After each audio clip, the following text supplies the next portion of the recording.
আসসালামু আলাইকুম। কেমন আছেন সবাই? আশা করি সবাই ভালো আছেন। আরএসসি টেকনিশিয়ান বিডি চ্যানেলে আপনাদের সবাইকে স্বাগতম। আরও একটি নতুন ভিডিও নিয়ে আপনাদের মাঝে হাজির হয়েছি। ভিডিওর থাম্বনেল দেখেই বুঝতে পারছেন আজকের কোন বিষয় নিয়ে আলোচনা করব। আপনারা সম্পূর্ণ ভিডিও না টেনে দেখবেন, ভিডিওর একটি সেকেন্ডও যেন বাদ না। আর যারা আমার চ্যানেলে নতুন তাদের জন্য একটি অনুরোধ, আপনারা সবাই আমার ভিডিওতে লাইক করবেন, কমেন্ট করবেন এবং শেয়ার করবেন এবং আমার চ্যানেলকে সাবস্ক্রাইব করে পাশে থাকা বেল আইকনটি অন করে দিবেন, যাতে আমার নতুন নতুন ভিডিওগুলো আপনাদের মাঝে দ্রুত পৌঁছে যায়। তো যাই হোক, আর কথা বাড়াবো না, আমরা চলে যাচ্ছি মূল ভিডিওতে। ফ্রিজের নর্মালে ঠান্ডা ঠিক আছে, কিন্তু ডিপে ঠিক মতো ঠান্ডা হচ্ছে না। অর্থাৎ ডিপের ভিতর মাছ, মাংস, দুধ ইত্যাদি সব কিছু গলে যাচ্ছে অথবা বরফ হচ্ছে না। এর মূলত কারণ কি এবং এটি কিভাবে প্রতিকার করা সম্ভব সে বিষয় নিয়েই এখন আমরা কথা বলবো। মূলত 4টি কারণে ডিপের মধ্যে বরফ জমে না অথবা জমাকৃত মাছ, মাংস, দুধ ইত্যাদি ধীরে ধীরে গলতে শুরু করে। নাম্বার 1, কম্প্রেসর সমস্যা। নাম্বার 2, থার্মোস্ট্যাট প্রবলেম বা থার্মোস্ট্যাট সমস্যা। নাম্বার 3, ডিপের দরজা ঘন ঘন খোলা এবং বন্ধ করা। নাম্বার 4, নর্মালে খাবার কম রাখা বা নর্মালে কোনো কিছুই না রাখা। এবার আসুন জেনে নেওয়া যাক কিভাবে এই সমস্যার সমাধান করব। 1, কম্প্রেসর সমস্যা, অর্থাৎ কম্প্রেসর কিছু সময় চলে আবার কিছু সময় পর অটোমেটিকভাবে বন্ধ হয়ে যায়। সেই ক্ষেত্রে আমরা কম্প্রেসরটি পরিবর্তন করব। থার্মোস্ট্যাট যদি কিছুক্ষণ সময় পর পর ফ্রিজকে অটো করে আবার নতুন করে চালু করে, তাহলে অবশ্যই থার্মোস্ট্যাট সমস্যা। সেই ক্ষেত্রে আমাদেরকে থার্মোস্ট্যাট পরিবর্তন করতে হবে।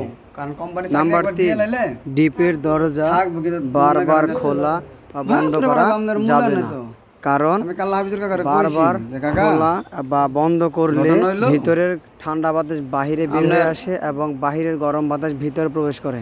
সেই ক্ষেত্রে দেখা যায় ভিতরে বাহিরের গরম বাতাস প্রবেশ করে ফ্রিজের মাছ, মাংস, দুধ যা আছে সেগুলোকে ধীরে ধীরে নরম করে দেয়। এই ক্ষেত্রে আমরা যেটি করব, ঘন ঘন ডিপের দরজা খুলব না এবং বন্ধও করব না। নাম্বার 4, আমরা অনেক সময় দেখে থাকি যে ডিপের মধ্যে প্রচুর পরিমাণে মাছ, মাংস, দুধ রাখা আছে, কিন্তু নর্মালে কোনো কিছুই রাখা নাই অথবা কিছু শাকসবজি রাখা আছে। কিন্তু আমাদের মনে রাখতে হবে যে নর্মাল চেম্বারের মধ্যে যে রেগুলেটর আছে তার একটি সেন্সর আছে, সেটাকে আমরা বিলোস তার বলি।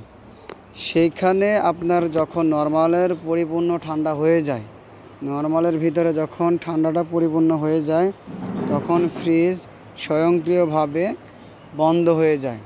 আবার নর্মালের ঠান্ডা যখন আবার ধীরে ধীরে একটু কমতে থাকে, তখনই ফ্রিজটি আবার অটোমেটিকভাবে চালু হয়ে যায়।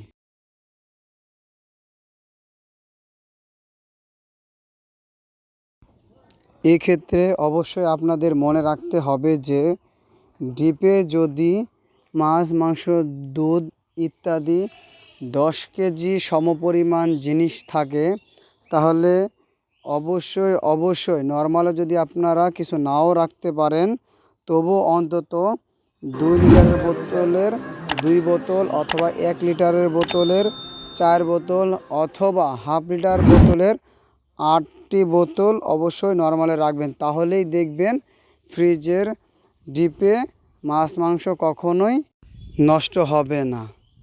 দেখবেন আপনার যে পরিমাণ প্রয়োজন ঠিক সেই পরিমাণই আপনার ফ্রিজে ঠান্ডা হবে।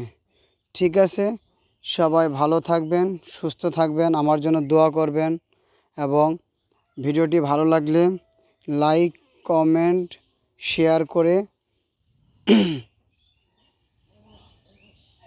আপনার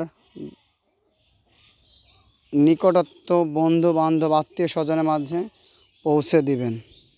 ধন্যবাদ সবাইকে আমার সম্পূর্ণ ভিডিওটি দেখার জন্য। আসসালামু আলাইকুম ওয়া রাহমাতুল্লাহি ওয়া বারাকাতুহু।